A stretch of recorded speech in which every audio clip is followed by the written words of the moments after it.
नमस्कार दोस्तों, आपका मनवा स्क्रीन चैनल पर तहे दिल से स्वागत है। एक छोटा सा टास्क आपके लिए, वीडियो को लाइक कर दो, चैनल को सब्सक्राइब कर लो और हाँ, कमेंट करके बताना कैसा लगा। बस एक छोटी सी रिक्वेस्ट, इस वीडियो को पूरा देखें और अपने दोस्तों के साथ शेयर करना मत भूलना। चलिए अब बिना कोई देरी किए एपिसोड शुरू करते हैं। साइमन कहता है कि उसे अब बेवकूफ बनना बंद करना चाहिए क्योंकि यह सब उसकी ही गलती है। डिक्सन रोते हुए कहता है कि वह कुछ नहीं कर सकता था, उसने अपनी पूरी कोशिश की। साइमन अपना ब्लेड उठाते हुए पूछता है, सच में क्या तुमने वाकई अपनी पूरी कोशिश की? डिक्सन बस चीखता रह जाता है। साइमन कहता है कि वह उसे सबके लिए एक उदाहरण बनाने के लिए टाउन स्क्वायर के बीच लटकाना पसंद करेगा। लेकिन जितना ज्यादा उसने डिक्सन के बैकग्राउंड की जांच की, उतना ही दिलचस्प वह लगा। वह एक टैलेंटेड इंडिविजुअल है जिसे एम्पायर ने भी पहचाना, लेकिन उसने दूसरे राज्यों से मिले ऑफर्स को ठुकरा दिया और इसके बजाय यहां आ गया। इसके बाद साइमन अपना ब्लेड शीथ में रख लेता है। साइमन अपनी सोर्ड वापस म्यान में रखता है और डिक्सन तुरंत उसे धन्यवाद देता है। साइमन कहता है कि उसने पिछले 10 सालों के फाइनेंस बुक्स मंगवाए थे ताकि देख सके कि डिक्सन ने कैसा प्रदर्शन किया है, और उसने वास्तव में उसे सिर्फ एक दिन में बिना किसी गलती के ला दिया। साइमन मानता है कि डिक्सन काफी उपयोगी व्यक्ति है। डिक्सन ये सुनकर शर्म से लाल हो जाता है और स्क्वर्मी होने लगता है। वह घमंड में कहता है, मुझे गणित में बहुत महारत हासिल है। वह सीधा खुद की तारीफ करने लगता है। ब्रो तो कॉम्प्लीमेंट्स में ही खो गया। साइमन उसे रोकते हुए कहता है, यही तो असली समस्या है। डिक्सन हैरान होकर पूछता है, मतलब? साइमन बिना कुछ कहे उसका कॉलर पकड़कर उसे सीधा क्लिफ से नीचे फेंक देता है, जिससे ब्रो ताबड़तोड़ गिरने लगता है। लुढ़कते हुए सीमन भी नीचे आता है और आखिरकार वे गिरकर नीचे पहुंच जाते हैं। डिक्सन घबराकर पूछता है, तुम ये सब क्यों कर रहे हो? वह जैसे ही ऊपर देखता है तो उसे सामने सीधा सपाट स्लम्स दिखाई देते हैं। हैरानी से वह पूछता है, ये सच में हमारे क्षेत्र के लोग हैं? वह यकीन नहीं कर पाता और कहता है, यह असंभव है। जब मैंने औसत निकाला था तो यहां स्लम्स होने का कोई सवाल ही नहीं था। सीमन शांत स्वर में पूछता है, अब कैसा लग रहा है खुद गांव को अपनी आंखों से देखने का अनुभव? डिक्सन उलझन में पूछता है, तुम्हारा मतलब क्या है? सीमन गंभीर होकर कहता है, तुम इंसानों की जिंदगी को सिर्फ नंबर्स में नहीं बांध सकते, तुम्हें इनके साथ समय बिताना होगा। साइमन उसे समझाता है कि उसे खुद पता लगाना होगा कि वी काउंटी इस हालत में क्यों है। वह डिक्सन से कहता है, अगर तुम इसका कारण नहीं ढूंढ पाए तो तुम मेरे लिए अब और काम नहीं करोगे। डिक्सन घबराकर पूछता है, तुम मुझे निकालने वाले हो? साइमन हल्की मुस्कान के साथ जवाब देता है, या फिर तुम खुद इस्तीफा देना चाहोगे? यह सुनते ही डिक्सन तुरंत नागरिकों की ओर दौड़ता है और खुद को लॉन परिवार के अकाउंटेंट के रूप में परिचित कराता है। साइमन दूर से देखता है और सोचता है, अगर ये इसी तरह चलता रहा तो मेरा घराना गिर जाएगा, लेकिन इसके लिए और भी सही वक्त आएगा। अभी मुझे इस जगह को सुधारने पर ध्यान देना होगा ताकि मैं बिना किसी रुकावट के अपनी स्थिति मजबूत कर सकूं। कुछ लोग गुस्से में फिलिप से पूछते हैं, क्या यह सच है कि कर्ज जुए में जीत कर चुकाया गया? फिलिप, जो कि बंधा हुआ है और उसके पीछे ढेर सारा पैसा रखा है, धीरे से हाँ कहता है। मैनर के लोग शोर मचाने लगते हैं। अगर लोगों को पता चला कि हमारे घराने का पैसा जुए से आया है तो हमारी साख पूरी तरह खत्म हो जाएगी। हैंस गुस्से में कहता है, हमने इतनी मेहनत से अपनी इज्जत बनाई थी और अब ये सब बर्बाद होने वाला है। रॉजर्स भी आग बबूला हो जाता है और गुस्से में दांत पीसते हुए फिलिप की ओर देखता है। रॉजर्स गुस्से में फिलिप को पुकारता है, जिससे फिलिप घबरा जाता है और डरते हुए पूछता है, तुम क्या चाहते हो? रॉजर्स गंभीर आवाज में पूछता है, क्या तुम्हारी असली पहचान सामने आ गई? और उसे सच्चाई बताने को कहता है। फिलिप तुरंत जवाब देता है, बिल्कुल नहीं, मैं कोई बेवकूफ नहीं हूं। लेकिन तभी उसे याद आता है कि उसने खुद विक्टर और बाकी लोगों को बताया कि वह किन परिवार से है। उसे अपनी गलती का एहसास होता है और वह बड़बड़ाता है, शायद मैं वाकई इतना बेवकूफ हूं। रॉजर्स और भी भड़क जाता है और फिलिप सफाई देते हुए कहता है, लेकिन यह सब खेल के दौरान नहीं हुआ था, यह तो बस सच्चाई थी। हैंस गहरी सांस लेते हुए कहता है, चाहे तुम्हारी असली पहचान उजागर हुई हो या नहीं, अब नुकसान तो हो ही चुका है। हंस गहरी चिंता में कहता है, यह बस समय की बात है, इससे पहले कि सबको पता चल जाए, खासकर काउंट मॉन की इंटेलिजेंस को देखते हुए। वह आगे जोड़ता है, मॉन लैमर क्षेत्र का मुखिया है, इसलिए कोई भी खबर उससे छुप नहीं सकती, और उसकी शातिर प्रवृत्ति को देखते हुए यह संभव है कि वह बदला लेने की कोशिश करे। अगर उसने ऐसा किया तो उनके पास कुछ भी करने का कोई तरीका नहीं होगा, क्योंकि वह सम्राट का दूर का रिश्तेदार था। रॉजर्स गंभीर स्वर में कहता है, मॉन हमेशा युद्धों के जरिए अपना क्षेत्र बढ़ाता आया है और अब हमने उसे हम पर युद्ध छेड़ने का एक ठोस कारण दे दिया है। हैंस परेशान होकर कहता है, युवा स्वामी ने आखिर ये सब सोच कर किया क्या था? इस बीच सीमन गंभीर चेहरा लिए खड़ा था, मानो वह पहले से ही किसी गहरी योजना के बारे में सोच रहा हो। सीमन आखिरकार आगे बढ़ता है और गुस्से में कहता है, मैं अब और ये बकवास नहीं सुन सकता। सभी चौंक जाते हैं कि वह वहां मौजूद है। वह सीधे उनसे पूछता है, कहाँ गए वो लोग जो कह रहे थे कि हमारे परिवार की प्रतिष्ठा सबसे महत्वपूर्ण है? क्या तुम लोग सच में उन अत्याचारों को अनदेखा करने वाले हो जो हमारी आंखों के सामने हो रहे हैं? रॉजर्स जवाब देता है, हम सिर्फ हकीकत की बात कर रहे हैं। हमारी सैन्य शक्ति काउंट मॉन के मुकाबले कुछ भी नहीं है। फिर वह गंभीर लहजे में कहता है, हम बस तुम्हें यह बताना चाहते थे कि तुम्हारे फैसलों ने अब पूरे क्षेत्र को खतरे में डाल दिया है। यह पहली बार है जब पूरी सीरीज में हमने सियोन को वास्तव में गुस्से में देखा है जब से उसने पुनर्जन्म लिया है। वह गुस्से में पूछता है, क्या तुम लोगों ने हीरो का खिताब सिर्फ उन ताकतवर लोगों की चमचागिरी करके कमाया है? मुझे तो लगा था कि यह उपाधि उन्हें दी जाती है जो न्याय के लिए सबसे कठिन परिस्थितियों में भी लड़ते हैं। हैंस घबराकर जवाब देने की कोशिश करता है, यहाँ के लोग लैंस परिवार के लिए अपनी पूरी जान लगा रहे हैं, तुम ऐसा बेहुदा आरोप कैसे लगा सकते हो? सीमन तुरंत पलटकर पूछता है, तो फिर बताओ, क्या समस्या का समाधान हो गया? हंस को एहसास होता है कि साइमन अभी भी अपने फैसले पर अड़ा हुआ है। वे सब साइमन के जुए में कर्ज चुकाने की बात को बड़ा मुद्दा बना रहे थे, लेकिन हंस फिर भी जोर देकर कहता है, यह बहुत गंभीर बात है। अगर लोगों को पता चला कि हमने जुए से कर्ज चुकाया है तो हमारी प्रतिष्ठा पूरी तरह बर्बाद हो जाएगी। सीमन गहरी सांस लेते हुए जवाब देता है, बस बहुत हुआ। क्या सिर्फ अच्छी प्रतिष्ठा से लोगों की भूख मिट जाएगी? हमारा पहला कर्तव्य है अपने लोगों की रक्षा करना, और वाई काउंटी के लोग भुखमरी और दयनीय हालातों की वजह से यहां से जा रहे हैं। लेकिन फिर भी तुम लोग असली समस्या को समझने को तैयार नहीं हो। साइमन आगे बढ़ते हुए हैंस को मूर्ख कहता है और सख्त लहजे में बोलता है, मैं इस तरह के व्यवहार को दोबारा बर्दाश्त नहीं करूंगा। आज से सब कुछ बदलने वाला है। अगर तुम्हें मेरे आदेश गलत लगते हैं तो तुम यहां से जा सकते हो। जो मेरे आदेशों का पालन नहीं कर सकते वे सभी हटा दिए जाएंगे। हैंस घबरा जाता है और उसके पीछे भागते हुए कहता है, लेकिन ये सभी लोग बहुत लंबे समय से इस परिवार की सेवा कर रहे हैं। साइमन बिना रुके जवाब देता है, मुझे संकीर्ण सोच वाले लोग पसंद नहीं है। अब मैं खुद उन्हें दिखाऊंगा कि असली बदलाव क्या होता है। साइमन तुरंत फिलिप की तारीफ करने लगता है, तुमने इस यात्रा में शानदार काम किया। एक कप्तान के रूप में तुम्हारी क्षमताएं वाकई काबिले तारीफ है। फिलिप हैरानी से पूछता है, आप ये सब क्या कह रहे हैं? साइमन मुस्कुराते हुए कहता है, यह तो बिल्कुल सही होगा कि तुम जैसे किसी व्यक्ति को नाइट कैप्टन बनाया जाए। फिर वह रॉजर्स की ओर देखकर पूछता है, तुम्हारा क्या ख्याल है? रॉजर्स संदेह से पूछता है, आखिर तुम करने क्या वाले हो? सीमन हल्की मुस्कान के साथ कहता है, बहुत आसान है। मैं तुम दोनों के बीच एक द्वंद्व करवाने वाला हूं। जो जीतेगा वही नया नाइट कैप्टन बनेगा। फिलिप की आंखों में आंसू आ जाते हैं और वह भावुक होकर कहता है, मुझे यकीन नहीं हो रहा। अपनी तलवार निकालते हुए फिलिप थोड़ा उलझन में कहता है, हमें लड़े हुए तो कई साल हो गए। रॉजर्स हल्की मुस्कान के साथ कहता है, हाँ, काफी समय हो गया है। साइमन दोनों को देखते हुए कहता है, उम्मीद है कि तुम दोनों अपनी बातों से ज्यादा अपने हुनर में अच्छे होगे।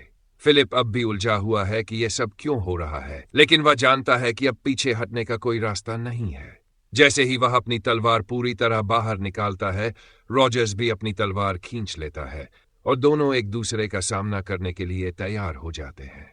निपुण है, लेकिन उसकी घबराहट उसे कमजोर बना रही है।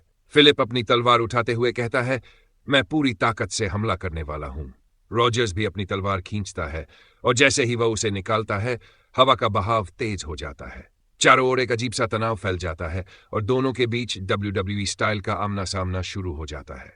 रॉजर्स हल्की मुस्कान के साथ कहता है, जब तक मौका है इसका आनंद ले लो। साइमन दूर से देख रहा होता है और सोचता है, क्या रॉजर्स वाकई इतना मजबूत है कि फिलिप घबरा गया? लेकिन अपनी पूर्व की दानव राजा वाली जिंदगी के अनुभव से साइमन को एहसास होता है कि फिलिप में हुनर तो है, लेकिन उसकी हिचकिचाहट और आत्मसंदेह उसे कमजोर बना रहे हैं अपनी ताकत को बढ़ाने में। फिलिप अपनी सिग्नेचर एबिलिटी फैंटम सोर्ड का इस्तेमाल करते हुए बिजली की गति से रॉजर्स की ओर दौड़ता है और उसके पार निकल जाता है। लेकिन जब वह पलटकर देखता है तो उसे एहसास होता है कि रॉजर्स ने उसका वार ब्लॉक कर लिया है। रॉजर्स हल्की मुस्कान के साथ कहता है, लगता है तुम पहले से बेहतर हो गए हो, तुम्हारी स्किल्स में काफी सुधार आया है। फिलिप आत्मविश्वास से जवाब देता है, मैं अब पहले जैसा नहीं हूं। वह तुरंत पीछे हटकर फिर से हमला करता है और उसकी एक जोरदार वार रॉजर्स के सिर के पास से गुजरती है। रॉजर्स थोड़ी देर उसे देखता है और फिर चौंक कर कहता है, लगता है तुमने वाकई मेहनत की है, तुम सिर्फ समय बर्बाद नहीं कर रहे थे। फिलिप लगातार तेजी से इधर उधर घूमकर हमले कर रहा है और रॉजर्स को पहली बार एहसास होता है कि यह मुकाबला उतना आसान नहीं होने वाला। रॉजर्स उसकी गर्दन पकड़कर जोर से जमीन पर पटक देता है, जिससे पूरा एरिना हिल उठता है। तुम्हारी ट्रेनिंग काबिले तारीफ है, तुम्हारा फुटवर्क काफी बेहतर हो गया है, रॉजर्स फिलिप के हवा में छलांग लगाने के अंदाज को देखते हुए कहता है। शायद इसीलिए साइमन ने तुम्हारी तारीफ की थी, लेकिन सिर्फ इतनी मेहनत से ही तुम परिवार की रक्षा करने लायक नहीं बन सकते। फिलिप संभलने की कोशिश करता है, लेकिन रॉजर्स की पकड़ बहुत मजबूत होती है। वह फिलिप को पूरी ताकत से नीचे गिरा देता है, जिससे धूल उड़ने लगती है। फिलिप का सिर झटका खाता है और उसकी आंखें सफेद पड़ने लगती हैं। धीरे धीरे उसकी चेतना खत्म हो रही होती है और ऐसा लगता है कि यह लड़ाई यहीं खत्म होने वाली है। देखते हैं कि रॉजर्स बिना कोई मौका दिए फिलिप को एक जोरदार किक मारता है, जिससे वह हवा में उड़ता हुआ सीधा जमीन पर पीठ के बल गिरता है। गिरते ही फिलिप की आंखें खुल जाती हैं। वह दर्द से दांत भींचते हुए कहता है, मैं अब भी हार नहीं मान सकता। लेकिन इससे पहले कि वह दोबारा खड़ा हो पाता, रॉजर्स अपनी तलवार उसकी गर्दन पर रख देता है और कहता है, मुझे लगता है कि मुकाबला यही खत्म होता है। फिलिप का चेहरा निराशा से भर जाता है, लेकिन वह यह मानने को मजबूर होता है कि उसने हार मान ली है। रॉजर्स तलवार वापस खींचते हुए कहता है, अब तुम्हें समझ आ गया होगा कि मैं इस क्षेत्र का KN कमांडर क्यों हूं। साइमन मुस्कुराता है और कहता है, काफी प्रभावशाली था। इसके बाद समय थोड़ा आगे बढ़ जाता है और हम देखते हैं कि रॉजर्स नाइट्स की ट्रेनिंग करवा रहा है। साइमन रॉजर्स को देखते हुए सोचता है और उसी समय रॉजर्स सभी नाइट्स से कहता है, अभी तक तो तुम लोगों ने ज्यादा दौड़ भी नहीं लगाई, हार मानने की कोई वजह नहीं है। सभी नाइट्स तुरंत माफी मांगते हैं। रॉजर्स उन्हें याद दिलाता है, युवा प्रभु तुम्हें देख रहे हैं, इसलिए तुम्हें अपना सर्वश्रेष्ठ प्रदर्शन करना होगा। साइमन ये सब गौर से देखता है और सोचता है, मुझे उम्मीद नहीं थी कि फिलिप इतनी आसानी से हार जाएगा।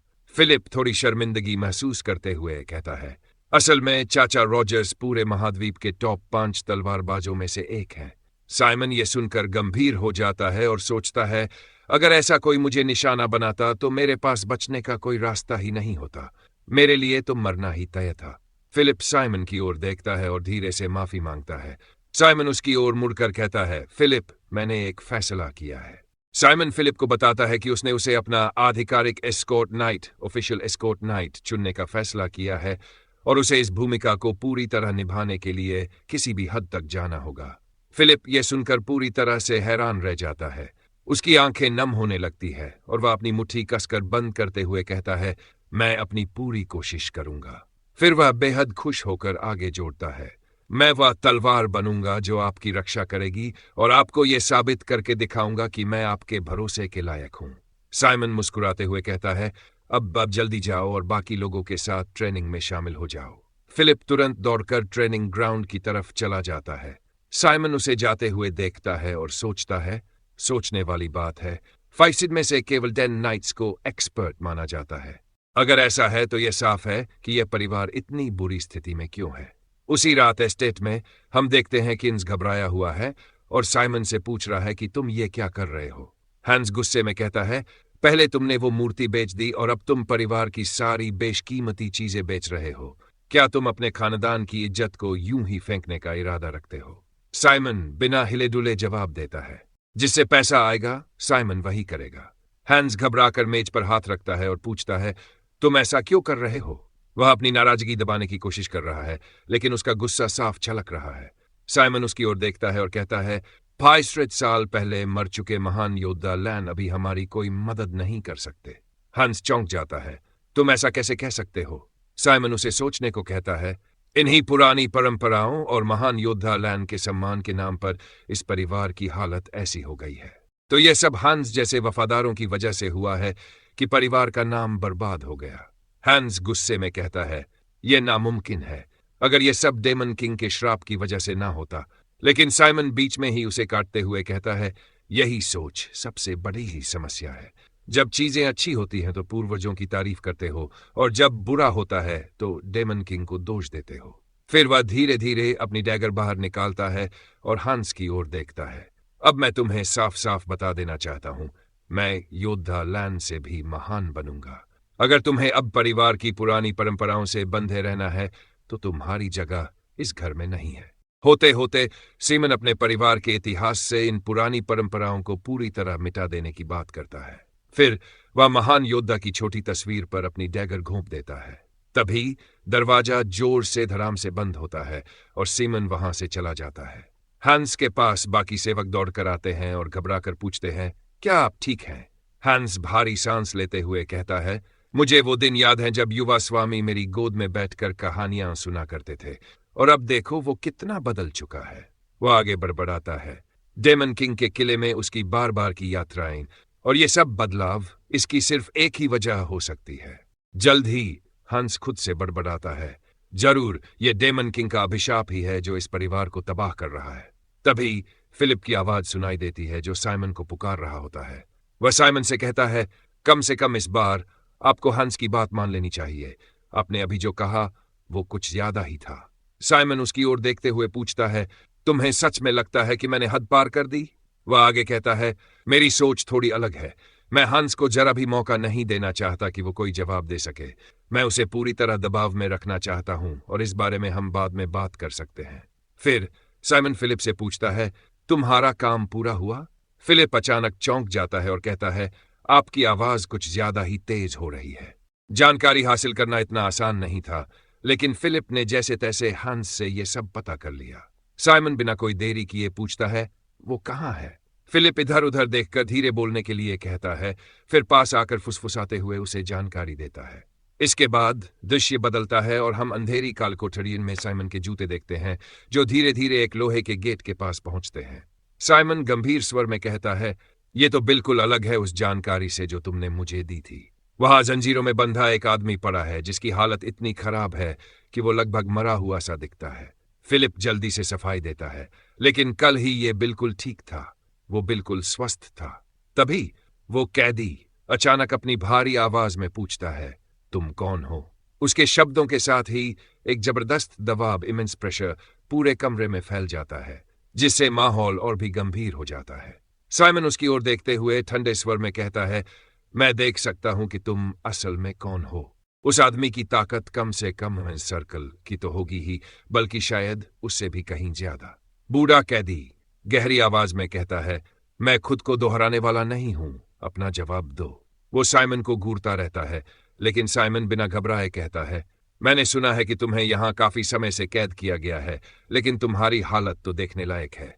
उस आदमी की आंखों में अचानक पहचान की एक चमक उभरती है और वो धीरे से बुदबुदाता है, ये नहीं हो सकता।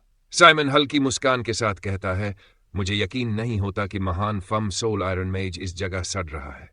बूढ़ा कैदी हैरान होकर जोर से चिल्लाता है, तुम यहां क्यों आए हो? साइमन अंदर कदम रखते हुए कहता है, क्या तुम्हें सच में लगा कि मैं कुछ नहीं करूंगा, जबकि कोई मेरी ही टेरिटरी में यूं बर्बाद हो रहा है? वो आगे बढ़ता है और कहता है, मैंने सुना है कि तुमने खुद को नुकसान पहुंचाया है, खाना पीना तक छोड़ दिया है, और इसलिए हंस ने तुम्हें यहां कैद कर दिया। बूढ़ा कैदी ठंडी सांस लेते हुए जवाब देता है, मैंने अपनी ही लापरवाही से एक एक्सीडेंट कर दिया, जिसकी वजह से ये सब हुआ। क्या ऐसा नहीं है? मैं बस अपनी जान देकर इस गलती का प्रायश्चित करना चाहता हूं। साइमन बिना हिले उसे देखता है और कहता है, क्या तुम्हें सच में लगता है कि तुम्हारी लाइफ इतनी कीमती है कि इसका यही अंत होना चाहिए? वो आगे जोड़ता है, जो हो चुका है उसे बदला नहीं जा सकता, लेकिन इसका मतलब ये नहीं कि तुम बस यूं ही हार मान लो। साइमन ने ठंडी सांस लेते हुए कहा, यह पहले ही कंफर्म हो चुका है कि वो एक्सीडेंट तुम्हारी गलती नहीं थी। बूढ़ा आदमी धीरे से जवाब देता है, अगर मैंने इसे और ध्यान से जांचा होता तो यह कभी नहीं होता। इसका पूरा दोष मुझ पर ही है और मुझे इसकी पूरी सजा मिलनी चाहिए। साइमन झुंझलाते हुए कहता है, मैं समझ सकता हूं कि तुम बेहद लॉयल हो, लेकिन अपनी जिद से तुम खुद को ही खत्म कर रहे हो। वो गहरी सांस लेते हुए जोड़ता है, अब जब तुम इतना ही चाहते हो तो ठीक है, मैं तुम्हारी इच्छा पूरी कर दूंगा। फिर वो फिलिप की तरफ मुड़कर कहता है, एक तलवार ले आओ। फिलिप चौंकते हुए पूछता है, क्या आप सच में सीरियस हैं? कि बूढ़ा आदमी अपनी आंखें बंद कर लेता है, सजा का इंतजार करते हुए। साइमन धीरे धीरे अपनी तलवार म्यान से निकालता है और कहता है, अब जब तुमने खुद ही मांगा है तो मैं तुम्हें बिल्कुल वही दूंगा जो तुम चाहते हो। वो तलवार को हवा में उठाता है और बोलता है, लेकिन इस बात को दिल पर मत लेना। इसके बाद वो तलवार से वार करता है, लेकिन बूढ़े आदमी को मारने के बजाय उसकी जंजीरें काट देता है। बूढ़ा आदमी हैरानी से ऊपर देखता है और पूछता है, ये क्यों? साइमन हल्की मुस्कान के साथ कहता है, क्योंकि तुम्हें मारने से ज्यादा फायदा तुम्हें इस्तेमाल करने में है और अभी मैं हारने का रिस्क नहीं ले सकता। फिर वह एक गंभीर लहजे में जोड़ता है, अब से तुम्हें इतनी मेहनत करवाऊंगा कि तुम्हारी हड्डियां भी थक जाएंगी। अपने आप को फिर से खड़ा करने में लगाओ और अपने कौशल को सुधारो। बूढ़ा आदमी हैरान होकर पूछता है, इतना सारा पैसा आखिर ये आया कहां से? सीमन तलवार उसकी ओर किए हुए ठंडे लहजे में कहता है, ये मायने नहीं रखता। यहां लगभग 70,000 सोने के सिक्के हैं और तुम्हें इनका सही उपयोग करना होगा। फिर वह एक सख्त आवाज में जोड़ता है, अपनी क्षमताओं को निखारो और खुद को इस काबिल बनाओ कि भविष्य में तुम मेरे किसी काम आ सको। बूढ़ा आदमी इस अप्रत्याशित अवसर से स्तब्ध रह जाता है, जबकि फिलिप धीरे धीरे मुस्कुरा देता है। कोई दान नहीं है, बल्कि एक सौदा है। साइमन ठंडी आवाज में आगे कहता है, मैं पिछले लॉर्ड्स की तरह नहीं हूं। मैं जादू में भारी निवेश करने की योजना बना रहा हूं और तुम्हारी जिम्मेदारी होगी कि तुम इसे सफल बनाओ। बूढ़ा आदमी, जिसकी आंखें अब आंसुओं से भर चुकी है, कांपती आवाज में बोलता है, मैंने जो नुकसान पहुंचाया है उसके बाद भी क्या मुझे वाकई यह अवसर स्वीकार करना चाहिए? साइमन एक तीखी नजर डालते हुए कहता है, यह कोई उपकार नहीं बल्कि एक जिम्मेदारी है। तुम्हें अपना कर्ज चुकाना होगा। फिलिप चुपचाप खड़ा देख रहा होता है और बूढ़ा आदमी सिर झुकाकर गंभीर स्वर में जवाब देता है, मैं पूरी निष्ठा से आपकी सेवा करने की शपथ लेता हूं। बहुत काम आने वाला है। म्यूट के चारों ओर माना की तीव्र लहरें बहने लगती है, जिसे पूरा कमरा कंपन करने लगता है। फिलिप हैरानी से देखता है और कहता है, सर, म्यूट की माना शक्ति असाधारण है। साइमन हल्की मुस्कान के साथ जवाब देता है, इस आदमी में जरा भी लचीलापन नहीं है, लेकिन उसकी यही जिद उसे और भी उपयोगी बनाएगी।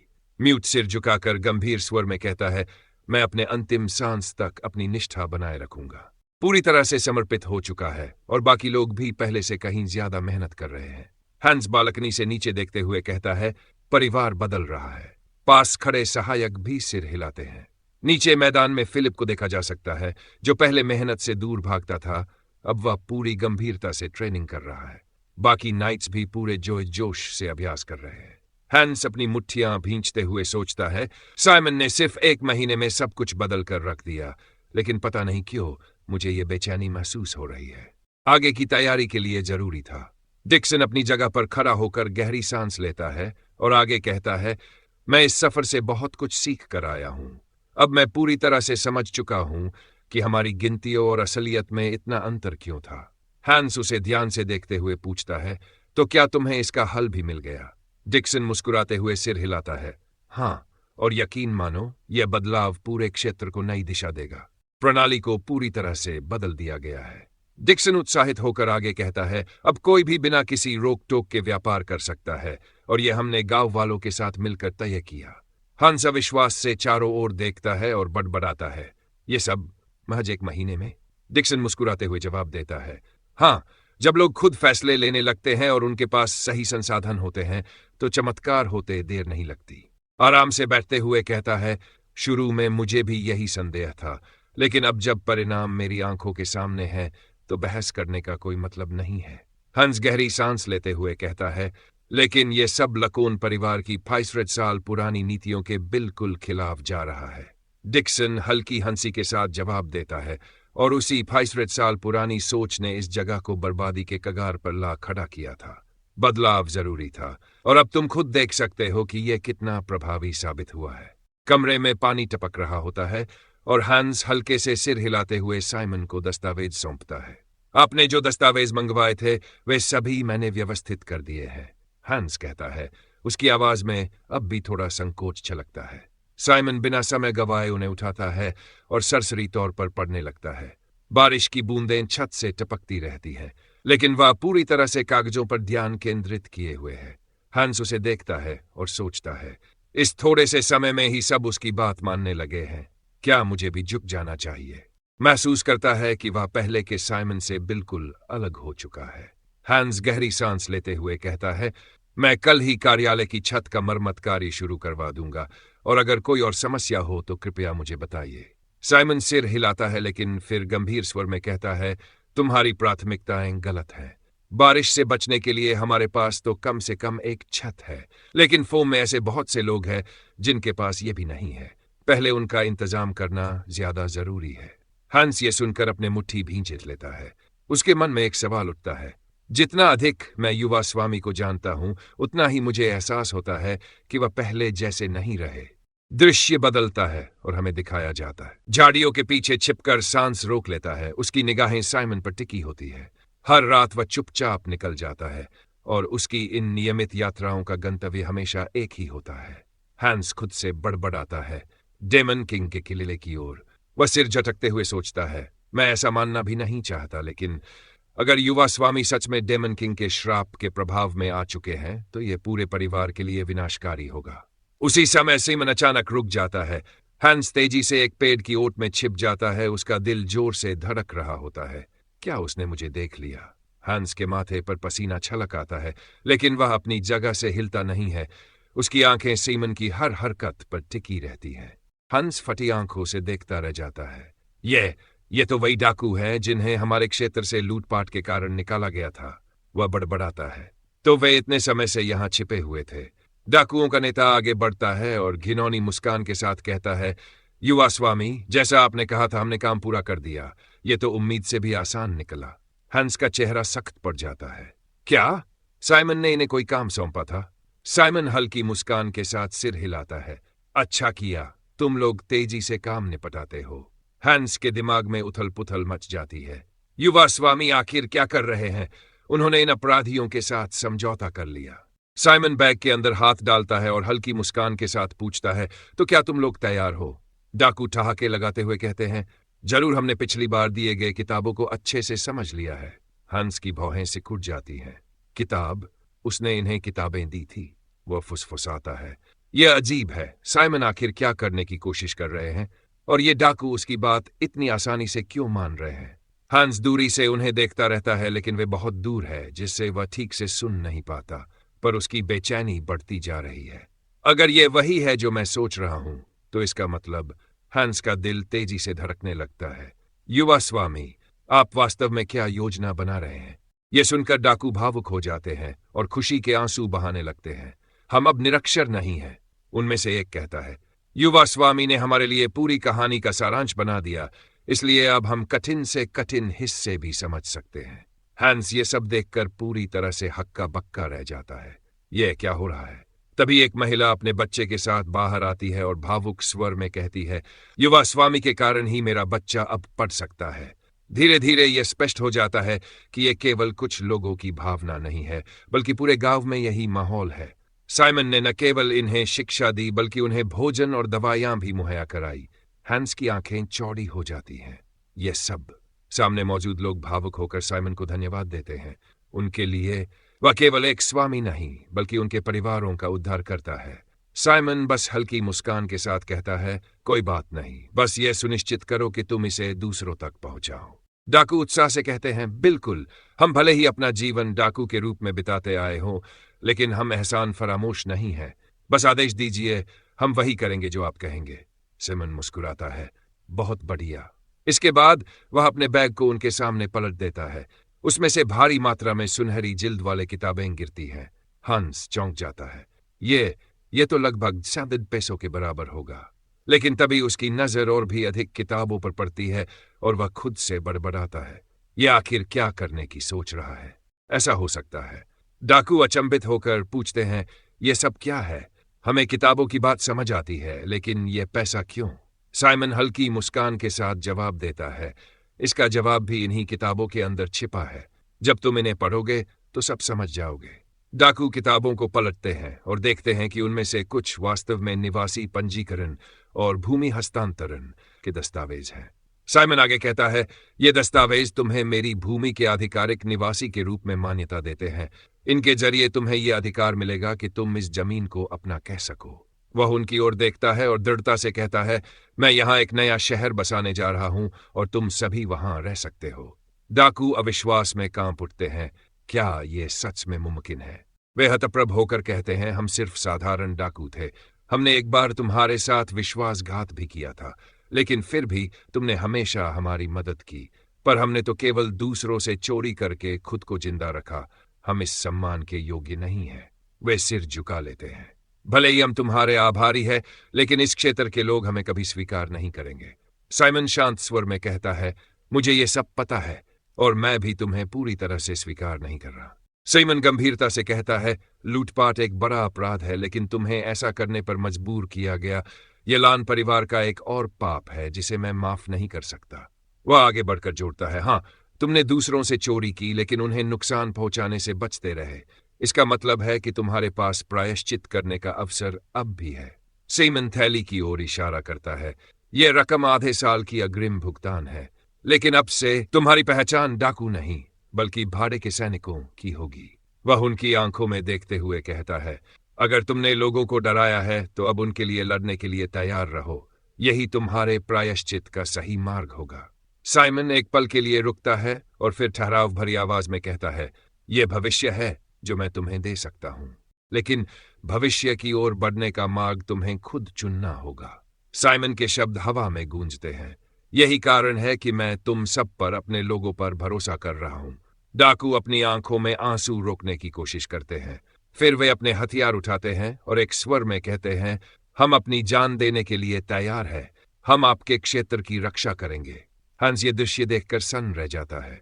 डाकू हमेशा से लान परिवार के लिए शत्रु थे। उन्हें तो मिटा दिया जाना चाहिए था, लेकिन अब वह खुद से सवाल करने लगता है, क्या मैंने अब तक जो कुछ भी सही माना था वह सच में सही था?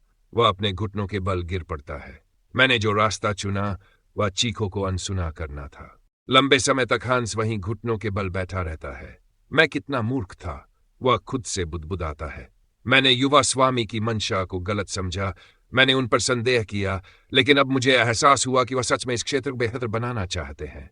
हंस की आंखों से आंसू बहने लगते हैं। मैं अपनी इस गलती को सुधारूंगा। मैं उनकी सेवा में अपना सब कुछ लगा दूंगा। साइमन उसे देखता है और हल्की मुस्कान के साथ कहता है, तो आखिरकार तुमने अपनी डाल गिरा दी। फिर वह सिर हिलाते हुए आगे बढ़ जाता है। डाकू उन्हें विदा करते हैं। युवा स्वामी, कृपया सुरक्षित लौटे और इस सब के लिए धन्यवाद। हंस अभी भी वही बैठा, प्रशंसा में खोया हुआ उनके जाते हुए देखता रहता है। जो उसने अभी तक इकट्ठा किए थे वे लगभग खत्म हो चुके हैं। साइमन थके हुए स्वर में कहता है, हालांकि मैंने अपनी प्रजा का विश्वास फिर से जीत लिया है, लेकिन इसकी कीमत बहुत भारी पड़ी है। वह बैग के अंदर देखता है, जहां अब बस कुछ ही सिक्के बचे हैं। अगर यही चलता रहा तो जल्द ही मुझे दूसरे तरीकों के बारे में सोचना होगा। उसी समय हम छोटे छोटे गोलेम्स को देख सकते हैं जो महल में इधर उधर दौड़ रहे हैं और विभिन्न काम कर रहे हैं। सीमन हल्की मुस्कान के साथ कहता है, कम से कम ये छोटे लड़के मददगार साबित हो रहे हैं। लेकिन तभी बैग के अंदर से बैंगनी आभा निकलने लगती है। सीमन के चेहरे पर गंभीरता आ जाती है। अब असली काम शुरू करने का समय आ गया है। वह उठता है और धीरे धीरे महल के अंधेरे गलियारों की ओर बढ़ने लगता है। साइमन बिना कोई और जवाब दिए दो छोटे गोलेम्स की तरफ देखता है और कहता है, मुझे तुम दोनों की मदद चाहिए। गोलेम्स अचानक कांपने लगते हैं, जैसे उन्हें किसी चीज का अंदाजा हो गया हो। फिर जैसे ही साइमन बैग से वो चीज निकालता है, पूरे महल में तेज बैंगनी रोशनी फैल जाती है। गोलेम्स जोर से चीखने लगते हैं और उनके चारों ओर ऊर्जा की लहरें उठने लगती हैं।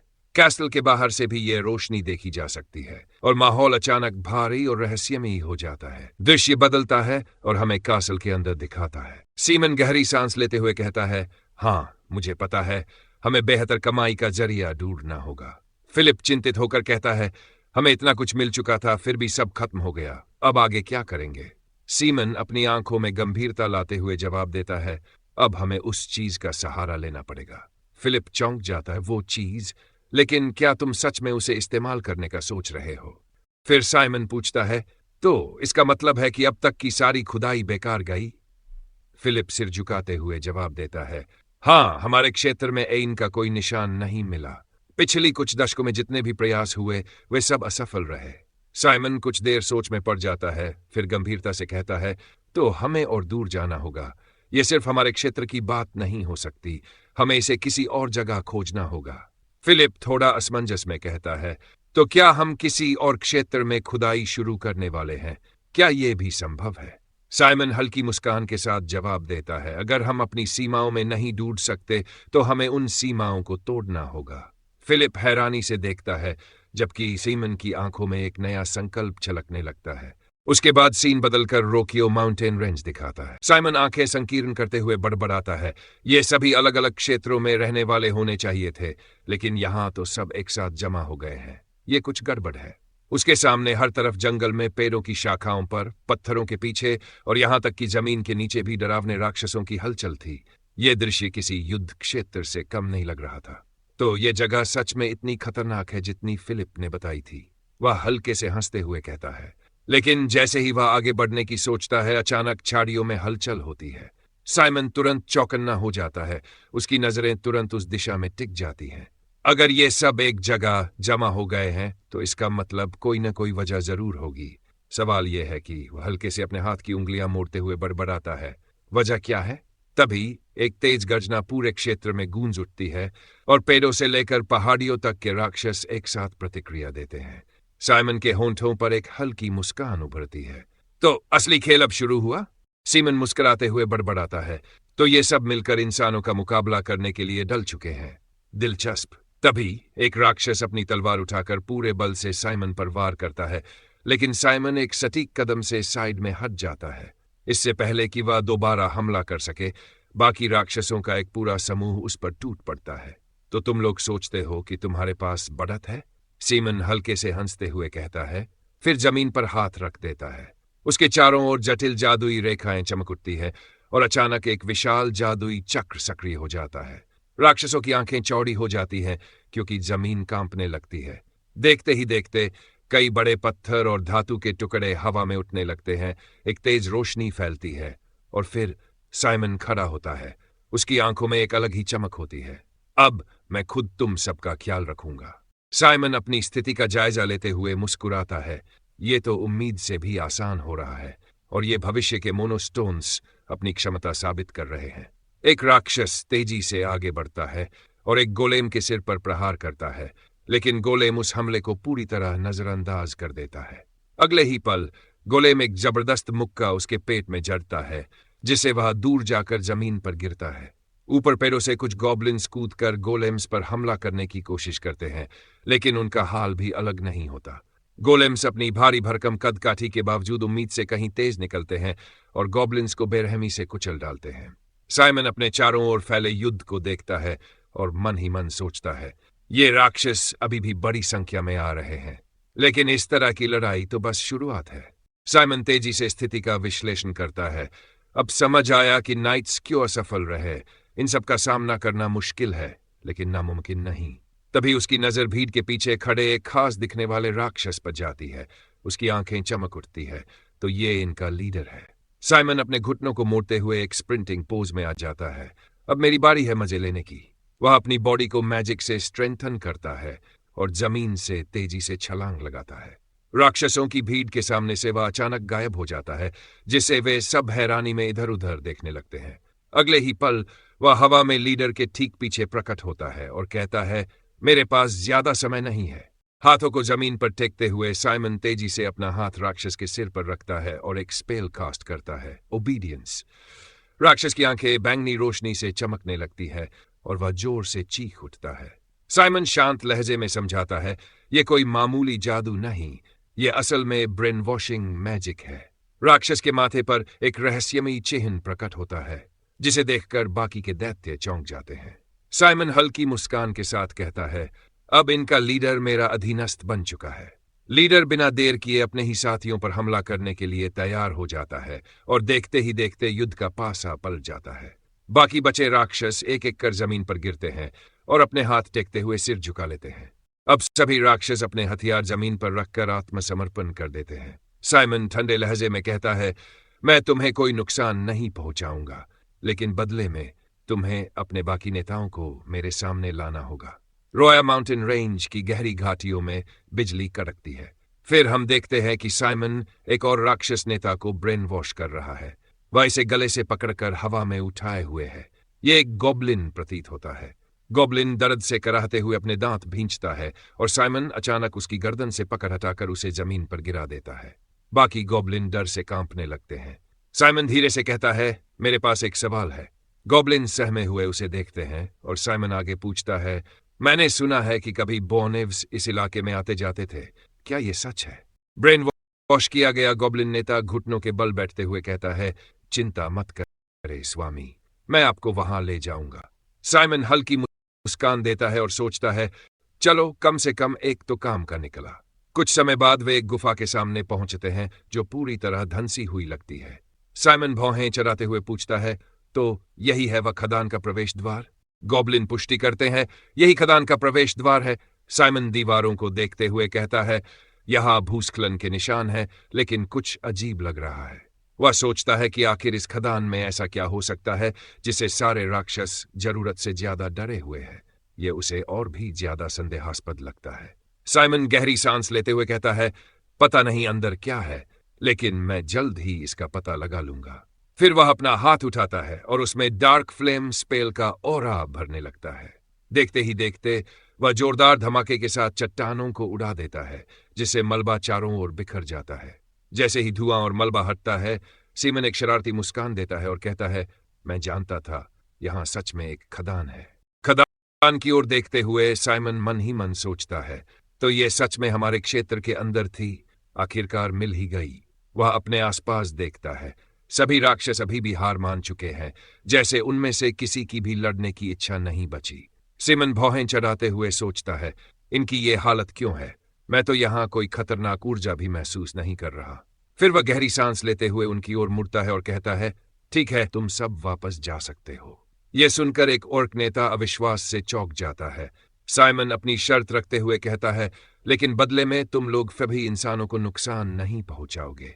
जब तक मैं आदेश न दूं, तब तक शांति से रहोगे। राक्षस पहले आश्चर्यचकित होते हैं, लेकिन फिर खुशी महसूस करते हैं कि साइमन उन्हें जाने दे रहा है। साइमन आगे कहता है, फिलहाल छिपे रहो, लेकिन एक दिन मुझे तुम्हारी जरूरत पड़ेगी। इसके बाद वह मुड़कर फिर से खदान की ओर देखने लगता है, जहां रेस्टिया अभी भी दफन है। वह खदान की ओर देखते हुए कहता है, अब समय आ गया है काम शुरू करने का। इसके बाद हमें एक फ्लैशबैक दिखाया जाता है पुराने समय का। हम देखते हैं कि कुछ छिपकली जैसे लोग गुलाम बनाए जा रहे हैं। कुछ को बेड़ियों में जकड़ा गया है, तो कुछ को कोड़ों से पीटा जा रहा है।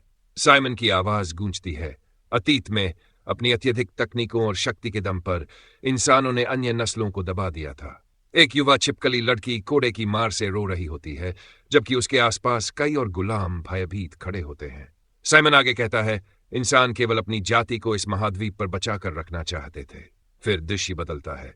हम देखते हैं कि अंधेरे में लपटें उठ रही है और कई किले जलकर राख हो रहे हैं। साइमन की गहरी आवाज में हम सुनते हैं, तभी मैं आया, जिसे ये दुनिया डीमन किंग वह कहती है।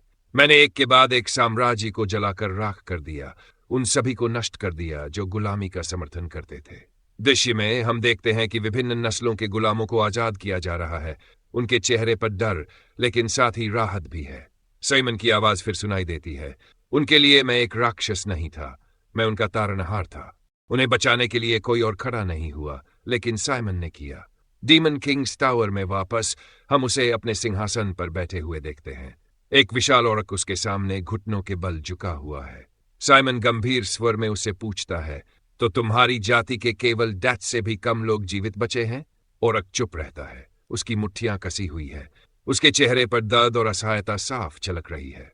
साइमन अपनी कुर्सी से थोड़ा आगे झुकते हुए अपने सहायक से कहता है, इनके लिए किसी और क्षेत्र में एक नई बस्ती तैयार करो, इन्हें निर्माण कार्य करने दो। यह सुनते ही औरत की आंखों से आंसू बहने लगते हैं। वह सिर झुकाकर थरथराती आवाज में कहता है, धन्यवाद प्रभु। साइमन बिना किसी बदलाव के पूछता है, क्या और भी कोई है जिसे मुझे बात करनी है? अगर नहीं तो इसे यही खत्म कर दे। हम एक आदमी की आवाज सुनते हैं, तो मैं ही आखिरी हूं, है ना? वह कमरे में प्रवेश करता है और हम देखते हैं कि वह एक बूढ़ा ड्वार्फ है। वह मजाकिया लहजे में कहता है, क्या किसी बुजुर्ग को इतनी देर तक इंतजार करवाना सही है? साइमन का सहायक गुस्से में बोलता है, तुम्हारी हिम्मत कैसे हुई हमारे प्रभु के सामने इस तरह का रवैया दिखाने की? लेकिन साइमन उसे रोकते हुए शांत स्वर में कहता है, कोई बात नहीं, साइमन मन ही मन सोचता है कि मैं यकीन नहीं कर सकता कि एक ऐसा ड्वार्फ जिसके पास महानतम तकनीक है यहां खुद आया है, और उससे भी बढ़कर इसका ऊर्जा स्तर भी अविश्वसनीय रूप से ऊंचा है। वह ड्वार्फ की ओर देखता है और उससे सीधा सवाल करता है, तुम कौन हो? फिर वह थोड़ा मुस्कुराकर जोड़ता है, मैंने कभी सपने में भी नहीं सोचा था कि मुझे एक प्राचीन से मिलने का मौका मिलेगा। ड्वार्फ हंसते हुए कहता है, साइमन तुम काफी समझदार लगते हो, सिर्फ मेरी शक्ल देखकर तो पहचानना मुश्किल होता। साइमन उसकी ओर देखते हुए पूछता है, तो तुम यहां क्यों आए हो? मुझे नहीं लगता कि इंसान भी तुम्हारे लिए कोई खतरा बन सकते हैं। ड्वार्फ एक गहरी सांस लेकर कहता है, इंसानों के पास तकनीक नहीं है, लेकिन वे बिना सोचे समझे प्रकृति को नष्ट करते हैं। उनके कारण कई पारिस्थितिक तंत्र, इकोसिस्टम्स तबाह हो चुके हैं। साइमन उसकी बातों को सुनते हुए धीरे से पूछता है, तो इसका मतलब है कि तुम मेरी मदद करोगे उन्हें खत्म करने में? ड्वार्फ की आंखों में एक अलग चमक आ जाती है। बिल्कुल, अगर तुम उन्हें साफ कर देते हो तो हम अपनी तकनीक का उपयोग करके तुम्हारे आधार बेस को और भी बेहतर बना सकते हैं। लेकिन मैं भी तो एक इंसान ही हूं। क्या फिर भी तुम मेरी मदद करने को तैयार हो? मानो उसने कोई मजाक सुन लिया हो। फिर वह सिमन की तरफ देखता हुआ कहता है, तुम ये क्या कह रहे हो? तुम तो साफ तौर पर डीमन किंग हो। सीमन उसकी बात पर हल्की सी मुस्कान देता है। वर्तमान में साइमन अब एक मशाल पकड़े हुए खान के अंदर आगे बढ़ रहा है। वह सोचता है कि ड्वार्फ ने कहा था कि यहां एक विशाल खदान मौजूद है, और लगता है वह सही था। साइमन चारों तरफ देखता हुआ कहता है, मुझे लगा था कि इसे ठीक करने में ज्यादा मेहनत लगेगी, लेकिन यह तो अपेक्षाकृत आसान लग रहा है। साइमन सोचता है कि उसकी क्षमताएं वास्तव में अद्वितीय है, क्योंकि यह खदान अंदर से इतनी संगठित और सुरक्षित लग रही है। यहां अयस्क की भरमार है, और अगर उसके पास खनिक माइनर्स तैयार हो जाएं तो फिर से संसाधनों की कोई चिंता नहीं होगी। तभी वह कुछ देखकर हैरान रह जाता है। वह कहता है, यह अजीब है, निर्माण यहां क्यों खत्म हो गया? वह चारों तरफ देखता है और देखता है कि आगे का रास्ता लकड़ी की तख्तियों से बंद कर दिया गया है। वह सोचता है, मेरी मृत्यु के बाद मैंने सुना था कि इस जगह पर इंसानों ने कब्जा कर लिया था। क्या इसकी वजह से ऐसा हुआ? लेकिन एक और बात उसे परेशान कर रही थी। लोग यहां काम कर चुके हैं, फिर भी चारों तरफ कीमती चीजें बिखरी पड़ी हैं। अब उसे समझ आ गया था कि राक्षस इस जगह से इतना डरते क्यों थे। तो असली वजह यह थी। साइमन ने ऊपर देखा और तभी एक विशालकाय कीड़म उसकी तरफ गर्जन करता हुआ झपटा। साइमन ने आश्चर्य में अपनी मशाल गिरा दी और तेजी से पीछे हट गया। उसने महसूस किया कि जमीन लगातार कांप रही थी और लाल रंग की कोई चीज मिट्टी के अंदर बाहर तेजी से आ जा रही थी। ये सही नहीं लग रहा। उसने अपने पेट में एक अजीब बेचैनी महसूस की। बोनोव की अपने औजारों टूल से इतनी गहरी लगाव होती है, क्या वे इतनी बड़ी गलती कर सकते हैं? अब उसे पूरा यकीन हो गया था, यहां कुछ गड़बड़ थी। तो असली मालिक यही है।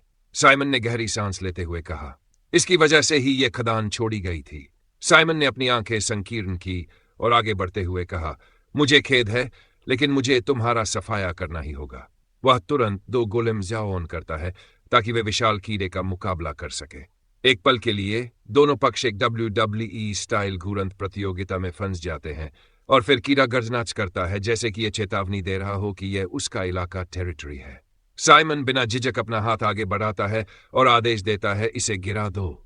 गोलेम पूरे बल से चार्ज करते हैं। इतनी रफ्तार! साइमन हैरानी से देखता है। कीड़ा गोली की तरह छपटता है, जिससे गोलेम्स को इसे रोकने में पूरी ताकत झोंकनी पड़ती है। गोलेम्स धीरे धीरे पीछे धकेले जाते हैं, लेकिन वे जमीन में खुदाई करके खुद को जमाने लगते हैं और साइमन को टकराने से ठीक पहले कीड़े को रोकने में कामयाब हो जाते हैं। साइमन घूरकर कीड़े को देखता है और फिर आदेश देता है, इसे जकड़ लो।